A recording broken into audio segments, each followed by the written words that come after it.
সিলেটে সাদা পাথর লুটের ঘটনায় ব্যবস্থা নিতে হাইকোর্টের রিট। অভিযানে 12,000 ঘনফুট পাথর উদ্ধার, জাফলং রক্ষায় তৎপর প্রশাসন। উজানের ঢলে তিস্তা নদীর পানি বেড়ে প্রবাহিত হচ্ছে বিপদসীমার উপর দিয়ে। পদ্মার পানি বেড়ে প্লাবিত রাজশাহীর নিম্নাঞ্চল। মধ্যস্বত্বভোগীদের কাছ থেকে হজকে মুক্ত করার চেষ্টা করছে সরকার। হজ ফেয়ারের উদ্বোধন জানালেন ধর্ম উপদেষ্টা। এবং চাঁপাইনবাবগঞ্জ সীমান্ত দিয়ে আবারও 13 জনকে পুশিন করেছে বিএসএফ, সবাই বাংলাদেশি নাগরিক।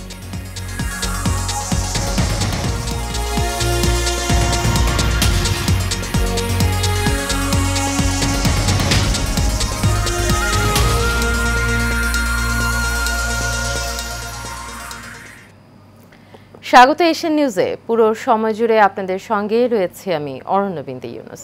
এতক্ষণ শুনছিলেন বিআরবি কেবল ইন্ডাস্ট্রিজ লিমিটেড সংবাদ শিরোনাম। চলে যাচ্ছি বিস্তারিত সংবাদে।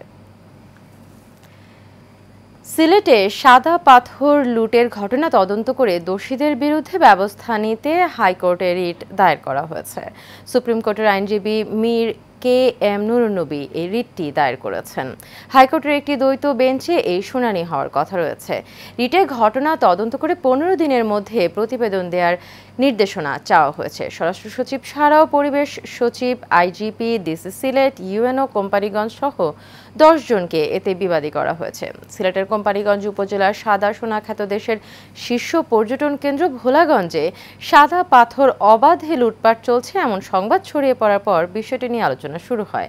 সামাজিক যোগাযোগ মাধ্যমেও এই পাথর লুটের ঘটনায় তোলপাড় শুরু হয়। পরে এ নিয়ে দৌড়ঝাঁপ শুরু করে স্থানীয় প্রশাসন।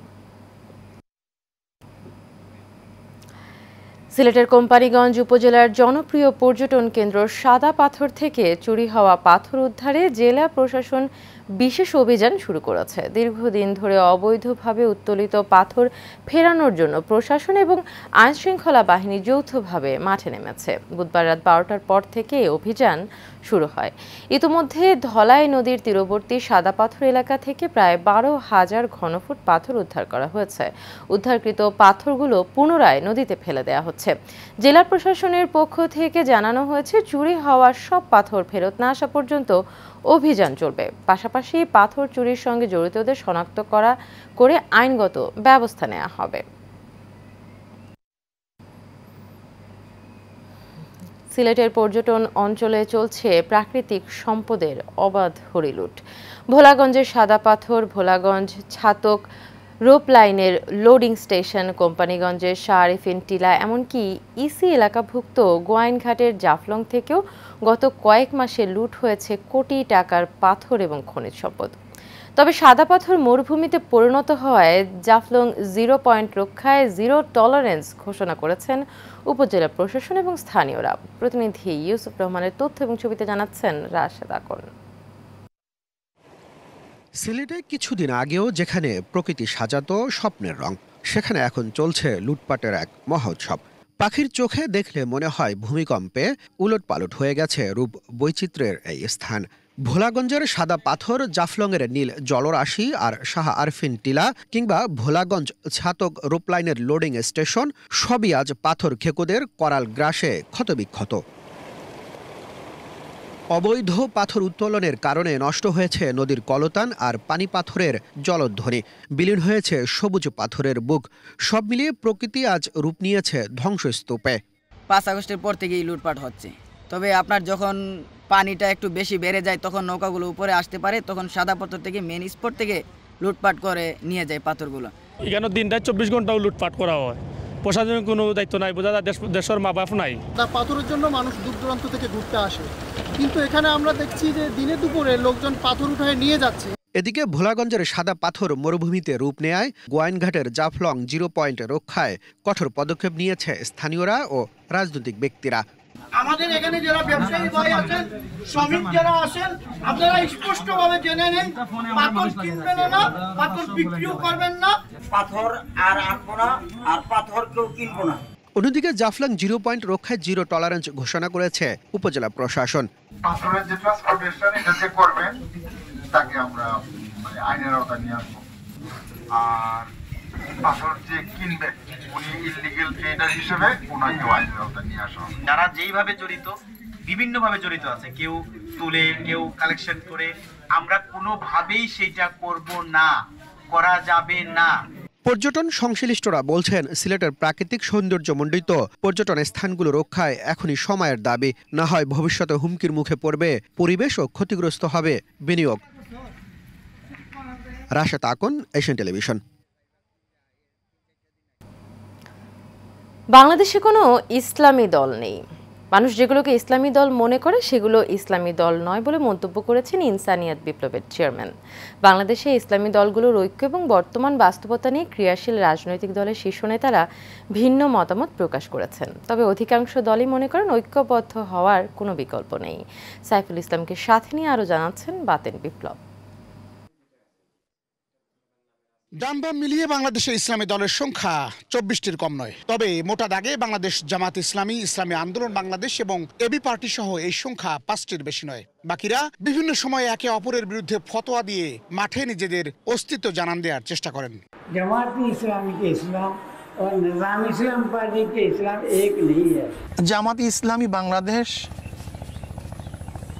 রাজনৈতিক দল, ইসলামের নামে রাজনৈতিক দল। আসন্ন ত্রয়োদশ জাতীয় সংসদ নির্বাচনে ইসলামী দলগুলোর সম্মিলিত প্ল্যাটফর্ম ডেমোক্রেটিক ইসলামিক ফ্রন্ট বেশ আলোচনায় এসেছে।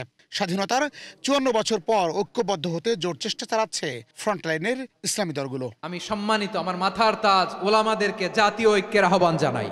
আমরা দল, ধর্ম, জাতি নির্বিশেষে সকলের কাছে আহ্বান জানাই, আসুন জাতীয় স্বার্থের জায়গাটায় আমরা এক হয়ে যাই। আদৌ কি এই ঐক্য সম্ভব, নাকি শেষমেশ ব্যর্থতায় পর্যবসিত হবে সব প্রচেষ্টা? এ বিষয়ে ইতিবাচক ভঙ্গিতে এবি পার্টির চেয়ারম্যান মুজিবুর রহমান মঞ্জু বলেন, দল এবং নাম ভিন্ন হলেও সবার লক্ষ্য এক, তাই ঐক্যবদ্ধ হতে পারলেই বরং সুখকর হবে। যদি এরকম কোনো ভোটার অ্যালায়েন্স হয়, আদর্শিক অ্যালায়েন্স হলে তো খুবই ভালো, কারণ ওনাদের মধ্যে অনেক ধরনের ফেরকাগত বা বিভিন্ন আকিদাগত কিছু পার্থক্য আছে, তো সেটা থাকতেই পারে, কারণ বহুমত বহু পথের একটা সুযোগ থাকে। তো ইলেকট্রাল অ্যালায়েন্স যেটা তারা ওনারা করতে চাচ্ছেন সেটা আমি মনে করি যে অসুবিধা নেই। এদিকে অন্যায় অবিচারের বিরুদ্ধে সোচ্চার হয়ে গড়ে ওঠা প্ল্যাটফর্ম গণ অধিকার পরিষদের সাধারণ সম্পাদক রাশেদ খান বলছেন, ইসলামকে সামনে রেখে যারা রাজনীতি করে তাদের মাধ্যমে এমন কিছু না হোক যেটি ইসলামের সাথে সাংঘর্ষিক। বিষয়টা খেয়াল রাখতে হবে যে ইসলামকে ব্যবহার করে আবার জন্য এমন কিছু না হয় যেটা ইসলামের সাথে সাংঘর্ষিক, সেইটা হলে আবার সমস্যা। যারা ইসলামিক রাজনীতি করে বা ইসলামকে সামনে রেখে রাজনীতি করে ইসলামের সাথে সাংঘর্ষিক কোনো কিছু না করাটাই আমি মনে করি ভালো। এ বিষয়ে বিস্ফোরক মন্তব্য করেছেন ইনসানিয়াত বিপ্লবের চেয়ারম্যান ইমাম হায়াত। তিনি বলেন, বাংলাদেশে কোনো ইসলামী দল নেই, অনেকে ওয়াহাবি মতবাদ প্রচার করছে। দলীয় ব্যানারে তিনি মানবতা প্রচার করে যাচ্ছেন। চলছে মানুষ যেগুলোকে ইসলামী দল মনে করে সেগুলো কোনোটাই ইসলামী দল নয়, এবং কারণ হচ্ছে ওয়াহাবিবাদকে ইসলামের নামে চালিয়ে দেওয়া হচ্ছে। ওয়াহাবিবাদ এবং ইসলাম সম্পূর্ণ বিপরীত ধর্ম। মুসলমানদের সীসা ঢালা প্রাচীরের মতো ঐক্যবদ্ধ থাকতে স্বয়ং আল্লাহর নির্দেশনা থাকলেও এত বিভেদ কেন? সেই অমীমাংসিত প্রশ্ন বাংলার কোটি কোটি মানুষের। বাতেন বিপ্লব, এশিয়ান টেলিভিশন, ঢাকা। বৃষ্টি এবং উজানের ঢলে লালমনিরহাটে তিস্তা নদীর পানি বেড়ে ব্যারেজের ডালিয়া পয়েন্টে বিপদসীমার ওপর দিয়ে প্রবাহিত হচ্ছে। টানা দুদিন বিপদসীমার ওপরে তিস্তা নদীর পানি প্রবাহে বন্যা পরিস্থিতির অবনতি হয়েছে। সকাল 6টায় পানি বিপদসীমার 11 সেন্টিমিটার ওপর দিয়ে প্রবাহিত হয়। এতে প্লাবিত হয় হাতিবান্ধা, কালীগঞ্জ, আদিতমারি এবং সদরের 20টি গ্রামের নিচু এলাকা। এর ফলে পানিবন্দী হয়ে পড়েছে 7,000 পরিবার। বানের জলে তলিয়েছে গ্রামীণ সড়ক, রোপা আমন ক্ষেত সহ বিভিন্ন ফসল, ভেসে গেছে পুকুরের মাছ। পানি ওঠায় বন্ধ করে দেওয়া হয়েছে কয়েকটি শিক্ষা প্রতিষ্ঠানও। অনেকে গৃহপালিত পশু নিয়ে আশ্রয় নিয়েছে বাঁধ এবং উঁচু স্থানে। পানি প্রবাহ স্বাভাবিক রাখতে খুলে রাখা হয়েছে ব্যারেজের 44টি জলকপাট। ভারী বর্ষণ এবং উজানের ঢলে রাজশাহীতে পদ্মার পানি বেড়ে নিম্নাঞ্চল বন্যা পরিস্থিতির সৃষ্টি হয়েছে। এরই মধ্যে নিম্নাঞ্চলের বাড়িঘরে পানি ঢুকে কয়েকশো পরিবার পানিবন্দী হয়ে পড়েছে। এখনও পানি বৃদ্ধি অব্যাহত আছে। গত কয়েকদিন ধরে পদ্মার পানি বেড়ে চলেছে। এতে পদ্মার তীরবর্তী নতুন নতুন নিম্নাঞ্চল প্লাবিত হচ্ছে। পানিবন্দী হয়ে পড়েছে কয়েকশো পরিবার। একই পরিস্থিতি চাঁপাইনবাবগঞ্জের নিম্নাঞ্চলেও। জেলাটিতে পদ্মার পানি বিপদসীমার নিচে থাকলেও কোথাও কোথাও বন্যা দেখা দিয়েছে। এছাড়াও রাজশাহী শহরের তালাইমারি, কাজলা, পঞ্চবটি, পাঠানপাড়া, লালন শাহ মঞ্চ, শ্রীরামপুর সহ বিভিন্ন এলাকার নিম্নাঞ্চল প্লাবিত হয়েছে। সবচেয়ে বেশি খারাপ পরিস্থিতি তৈরি হয়েছে নগরের তালাইমারি, শ্রীরামপুর এবং পঞ্চবটি এলাকায়।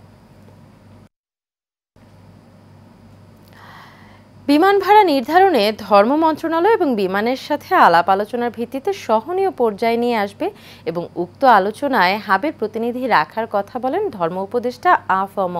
খালিদ হোসেন।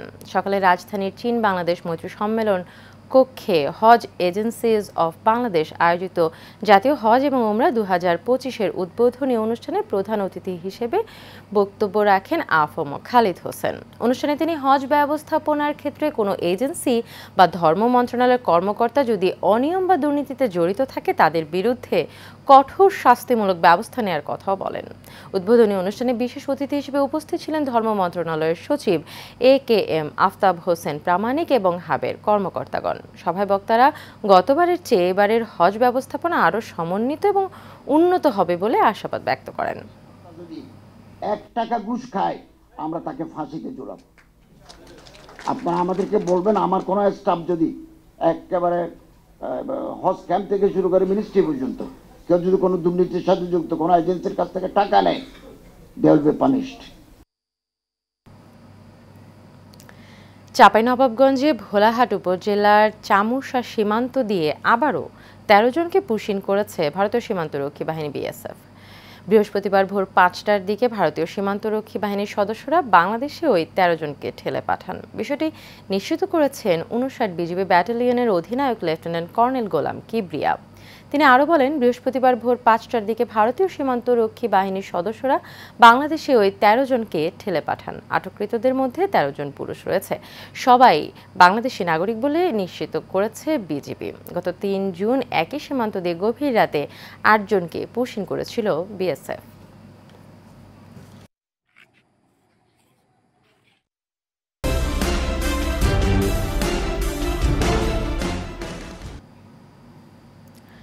সুনামগঞ্জের দোয়ারাবাজার উপজেলা সদরের সাথে সুরমা ইউনিয়নের যোগাযোগের একমাত্র সংযোগ সেতুটি এখন মরণ ফাঁদে পরিণত হয়েছে। দীর্ঘদিন ধরে সংস্কার না হওয়ায় রেলিং এবং পাটাতন ক্ষতিগ্রস্ত হয়ে ঝুঁকিপূর্ণ হয়ে উঠেছে সেতুটি। ফলে ঝুঁকি নিয়ে চলাচল করতে হচ্ছে পথচারীদের। সুনামগঞ্জ থেকে এনামুল কবির মুন্নার পাঠানো তথ্য এবং ছবিতে জানাচ্ছেন রাশেদ আকন। অপ্রশস্ত সেতুর কোনো পাশে ভেঙে গেছে রেলিং, আবার কোথাও ক্ষতিগ্রস্ত হয়েছে পাটাতন। এমন দুরবস্থা সুনামগঞ্জের দোয়ারবাজার শফিপুর সেতুর। প্রায় 2 যুগ আগে দোয়ারবাজার উপজেলা সদরের সাথে পার্শ্ববর্তী 3 ইউনিয়নের সংযোগ স্থাপনের লক্ষ্যে নির্মাণ করা হয় সেতুটি। প্রথম দিকে দুর্ভোগ কম হলেও সেতু দিয়ে যখন যানবাহন পারাপার শুরু হয় তখনই শুরু হয় দুর্ভোগ। অপ্রশস্ত সেতুর দুপাশ দিয়ে 2টি যানবাহন পাশ কাটাতে মুখোমুখি হলেই লেগে যায় যানজট। এমন একটা জাম লেগেছে, একটা মহিলা হসপিটালে নেওয়ার সময় জামের কারণে সে যাইতে পারে নাই, ব্রিজের মধ্যেই মারা গিয়েছে। সুরমা এবং দুয়ারার যে ব্রিজটা আছে, ব্রিজটা দুয়ারার সাথে সুরমার সংযোগ, এই ব্রিজ অনেক ছোট হয়ে গেছে। স্থানীয়দের অভিযোগ, দীর্ঘদিনেও সংস্কার না হওয়ায় ঝুঁকি নিয়ে চলাচল করতে হচ্ছে পথচারীদের। বড় বড় ট্রাক এখানে 1.5 ঘন্টা 2 ঘন্টা 1 ঘন্টা জাম থাকে, যার কারণে মানুষ আরো বেশি কষ্ট পায়। এমন বাস্তবতায় দুর্ভোগ লাঘবে প্রয়োজনীয় ব্যবস্থা নেওয়ার আশ্বাস এলজিইডির। এই ব্রিজটি করা অত্যন্ত গুরুত্বপূর্ণ। এই মুহূর্তে আমাদের হাতে কোনো প্রজেক্ট নেই। ভবিষ্যৎ প্রকল্প বাস্তবায়ন যখন কোনো ব্রিজ লিস্টে নাম চাবে তখন আমরা এটি প্রস্তাব করব। দোয়ারবাজার শফিপুর সেতুটি টেকসই প্রশস্ত করে নির্মাণে কার্যকর পদক্ষেপ নেবে কর্তৃপক্ষ, এমনটাই প্রত্যাশা স্থানীয়দের। Rashed Akon, Asian television. জামালপুরের সরিষাবাড়িতে চানাচুর গলায় আটকে সুয়াইফা নামে 11 মাস বয়সী এক শিশুর মর্মান্তিক মৃত্যু হয়েছে। বুধবার রাত 8টার দিকে সরিষাবাড়ি পৌরসভার 6 নম্বর ওয়ার্ডের মাইজবাড়ি ভাড়া বাসায় এ ঘটনা ঘটে। সুয়াইফা কোনাবাড়ি গ্রামের সাইদুর রহমাতের মেয়ে। এই ঘটনায় এলাকায় গভীর শোকের ছায়া নেমে এসেছে। এ বিষয়ে উপজেলা স্বাস্থ্য কমপ্লেক্সের চিকিৎসক ডাক্তার সাইদুর রহমান শাওন বলেন, শিশুটিকে হাসপাতালে আনার আগেই তার মৃত্যু হয়েছে। প্রাথমিক ধারণা অনুযায়ী তার গলায় চানাচুর আটকে শ্বাসরোধ হয়ে শিশুটির মৃত্যু হয়েছে বলে ধারণা করা হচ্ছে।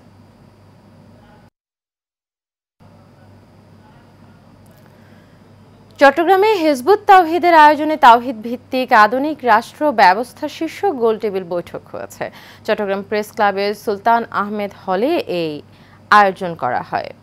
গোলটেবিল বৈঠকের মূল প্রতিপাদ্য উপস্থাপন করেন হিজবুত তাওহীদের শিক্ষা এবং প্রশিক্ষণ বিষয়ক উপসম্পাদক রাকিব আল হাসান। চট্টগ্রাম জেলা হিজবুত তাওহীদের সভাপতি নজরুল ইসলাম সবুজের সভাপতিত্বে বৈঠকে বক্তব্য রাখেন সংগঠনের সাহিত্য বিষয়ক সম্পাদক রিয়াদুল হাসান, মাহবুব আলম, চট্টগ্রাম প্রেস ক্লাবের সদস্য সচিব জাহিদুল ইসলাম করিম কোচি সহ অনেকে। চট্টগ্রামের চান্দগাঁও থানাধীন উত্তর মোহরা এলাকায় ব্যবসায়ী মোহাম্মদ ইউনুসকে হত্যার উদ্দেশ্যে গুলি করা মামলার অন্যতম আসামি জামিন পাওয়ায় নিরাপত্তাহীনতায় ভুক্তভোগী পরিবার। সকালে নগরীর একটি বেসরকারি হাসপাতালে ইউনুস তার নিরাপত্তা নিয়ে শঙ্কা প্রকাশ করে বলেন, আসামি উচ্চ আদালত থেকে জামিন পাওয়ায় ক্ষুব্ধ তিনি, তাই তার জামিন বাতিলের দাবি জানান ভুক্তভোগী।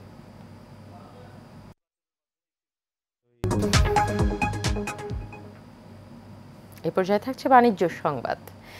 রাজধানীর বসুন্ধরা ইন্টারন্যাশনাল কনভেনশন সিটিতে শুরু হয়েছে 4 দিন ব্যাপী 11তম yarn fabrics and accessories show 2025। SK trade and exhibitions private লিমিটেডের আয়োজনে আন্তর্জাতিক এই ট্রেড শোতে 100-রও বেশি দেশি বিদেশি সরবরাহকারী প্রতিষ্ঠান অংশ নিচ্ছে। প্রদর্শনীতে বিভিন্ন ধরনের ফ্যাব্রিক, সুতা, গার্মেন্টস অ্যাক্সেসরিজ এবং উদ্ভাবনী আনুষঙ্গিক পণ্য প্রদর্শিত হবে। এতে প্রধান অতিথি হিসেবে অনুষ্ঠানে উপস্থিত ছিলেন BKMEA এর সভাপতি মোহাম্মদ হাতেম। আয়োজক ও প্রতিষ্ঠানের এমডি টিপু সুলতান ভুইয়া বলেন, পোশাক খাতের ফ্যাব্রিক সোর্সিং এবং আন্তর্জাতিক সরবরাহকারীদের সাথে যোগাযোগের সুযোগ তৈরি করাই এই আয়োজনের লক্ষ্য। প্রদর্শনী প্রতিদিন সকাল 11টা থেকে সন্ধ্যা 7টা পর্যন্ত চলবে এবং শুধুমাত্র ব্যবসায়িক দর্শনার্থীদের জন্য উন্মুক্ত থাকবে। বগুড়ায় ব্যক্তি উদ্যোগে হাইব্রিড জাতের পেঁপে চাষ করে লাভবান হচ্ছেন চাষিরা। সদর উপজেলার কৃষি অফিসের সহযোগিতায় আধুনিক পদ্ধতিতে পেঁপে চাষ করে বাম্পার ফলন হয়েছে কৃষি উদ্যোক্তা কামাল হোসেনের জমিতে। তিনি প্রথমে স্বল্প পরিসরে চাষ শুরু করলেও এবার বাণিজ্যিকভাবে 4 বিঘা জমিতে পেঁপে চাষ করেছেন। পেঁপে চাষে খরচ মিটিয়ে এখন লাভের মুখ দেখছেন তিনি। কাঁচা পাকা পেঁপেতে ভরপুর বাগানটি এক নজর দেখতে প্রতিদিন আসছেন স্থানীয়রা।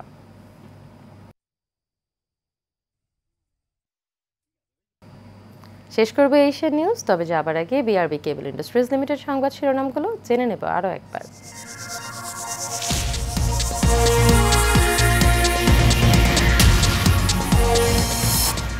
সিলেটে সাদা পাথর লুটের ঘটনায় ব্যবস্থা নিতে হাইকোর্টের রিট। অভিযানে 12,000 ঘনফুট পাথর উদ্ধার, জাফলন রক্ষায় তৎপর প্রশাসন। উজানের ঢলে তিস্তা নদীর পানি বেড়ে প্রবাহিত হচ্ছে বিপদসীমার উপর দিয়ে, পদ্মার পানি বেড়ে প্লাবিত রাজশাহীর নিম্নাঞ্চল। মধ্যস্বত্বভোগীদের কাছ থেকে হজকে মুক্ত করার চেষ্টা করছে সরকার, হজ ফেয়ারের উদ্বোধন করলেন, জানালেন ধর্ম উপদেষ্টা। এবং চাঁপাইনবাবগঞ্জ সীমান্ত দিয়ে আবারও 13 জনকে পুশিন করেছে বিএসএফ, সবাই বাংলাদেশি নাগরিক।